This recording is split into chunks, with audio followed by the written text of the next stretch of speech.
Sir, काँग्रेसचे खासदार यांनी आपल्यावरती आरोप केलेले की गायकवाड समितीच्या चौकशी थांबवण्यासाठी आपण भाजपात प्रवेश केलेला आहे, त्यामुळे आपली चौकशी जी ती थांबलेली आहे।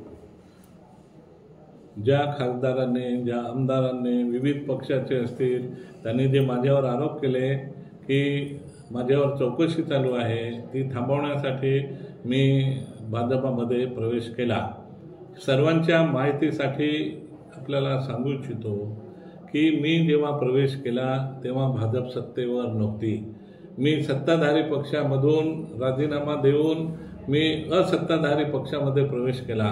त्याच्यामुळे हे गायकवाड समितीकडे चौकशी चालू आहे म्हणून मी तिकडे गेलो, हे सांगणं अत्यंत चुकीचं आहे। लागल्यास तुम्ही सर्वांनी तपासून बघावं आणि आरोप करणाऱ्याने माहिती घेतल्याशिवाय आरोप करू नये।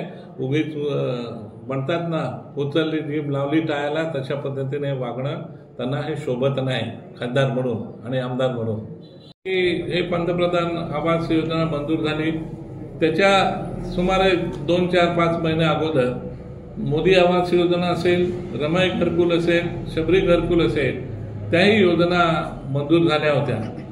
याच्यामध्ये काही लोकांनी पंतप्रधान आवासमध्ये ज्यांनी फॉर्म भरले होते त्यांनी या 3 योजनांमध्ये सुद्धा फॉर्म भरले होते। त्याच्यामुळे ओव्हरलॅप होऊ नये म्हणून बाकीच्यांची तपासणी चालू आहे। जर पंतप्रधान आवासमध्ये मंजूर झालं असेल तर या 3 योजनांमध्ये मंजूर झालं असेल तर या 3 योजनांमध्ये जे मंजूर झाले ते रद्द करून पंतप्रधान आवास योजनेचे घरकुल मिळणार, परंतु त्याच्यामधून जे मंजूर झाले त्यांना एकही सुटणार नाही याची काळजी सरकार घेत आहे। तर अशा पद्धतीने हे घरकुलांची योजना ग्रामीण भागामध्ये आहे, त्याचा फायदा निश्चितपणानं घेतला पाहिजे। त्याचबरोबर आम्ही लोकांना हे पण सांगितलं आहे की ज्यांच्याकडे जातीचे दाखले असतील त्यांनी जातीचे दाखले पण जर दिले तर राज्य सरकारच्या योजनेमध्ये त्यांना या वर्षामध्ये बाकीचे घरकुल मंजूर होऊ शकतील आणि म्हणून त्या पद्धतीने या ठिकाणी ग्रामीण भागातील लाभार्थ्याला निश्चितपणानं घर मिळेल। परंतु आता शिंदे गटाच्या आमदारांनी तापी बुराई योजना ही ठाणेपाड्यापर्यंत घ्यावा आणि ती योजना विरचक धरणात टाकून नंदुरबार शहराला पाणी पुरवठा द्यावा, म्हणजे आपण ज्या योजना राबवत होतो त्याला एकीकडे विरोध करायचा आणि स्वतः योजनेची मागणी करायची, हे कितपत योग्य आहे? मग हे बघा, कोणी काय मागणी करत असेल त्याच्यापेक्षा लोकांची मागणी आहे त्यानुसार आम्ही योजना बनवतो आणि ते योजना देतो। त्या तापी बुराईचा आपण उल्लेख केला, ती तापी बुराई योजना बुराईपर्यंत पाणी टाकण्याची योजना आहे। रस्त्यामध्ये जे जे धरणं येतील त्या धरणामध्ये पाणी साठवायचं, ही योजनेला मंजुरी दिली आहे। त्याचं टेंडर निघालं होतं, ते अंतिम स्तरावर आहे आणि मंत्रालयामध्ये ते मंजुरीसाठी गेले आहे आणि हे मंजुरीसाठी गेले आहे। ही योजना आम्ही प्रयत्न करून उभी केली, हे माहीत असताना सुद्धा बाकीचे श्रेय घेण्यासाठी मंत्र्यांकडे असेल किंवा मुख्यमंत्र्यांकडे असेल पत्र देण्याची घाई त्यांना लागलेली आहे।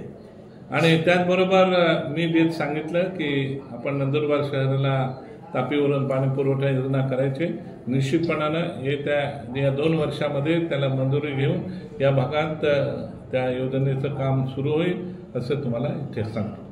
घरकुल संदर्भात बैठक बोलवलेली आहे, या बैठकीला आपल्याला लांब ठेवण्यात आलेलं आहे आणि त्यांनी त्यांच्यासाठी मागणी केलेली आहे, त्यामुळं कुठंतरी आमदारांच्या याच्यात संगनमत होताना दिसून येत नाही किंवा वादविवाद जो आहे तो समोर येताना परत एकदा दिसून येते।